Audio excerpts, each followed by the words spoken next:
Good afternoon, Chairperson Jalen, Vice Chair Diggs. My name is Anthony Landry. I'm Political Director of SEIU 888. Before that, I was a 21-year dispatcher with the Boston Police Department. In that role, I helped found the Crisis Intervention Team for 911 First Responders in the Commonwealth, and I now sit on the Board of Directors for the Mass State Peer Support Network.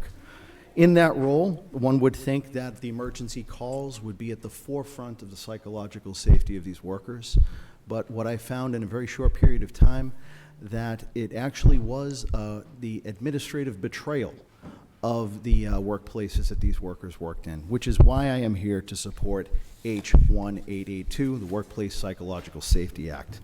Our union also represents the workers at the Holyoke and Chelsea Soldiers' Homes. I think that we don't need to do too far of a look back to see what occurred in those workplaces in 2020 and going forward. Why is it that we needed to have whistleblower protection for these employees to do the right thing to save the lives of their coworkers and for their other veterans that were at the soldiers' homes? We also have our 911 employees that we represent.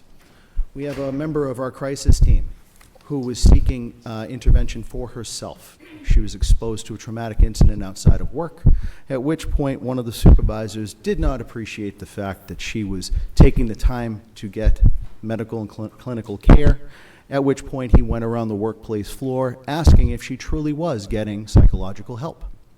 This is not an extreme circumstance. I heard that word used earlier when someone else was giving testimony.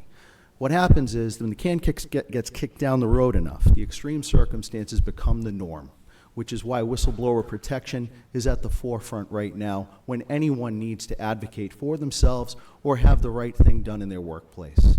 We need to take a long look at how our workplaces treat our employees, and H1882 is a critical component in rectifying those situations. Thank you all for your time today.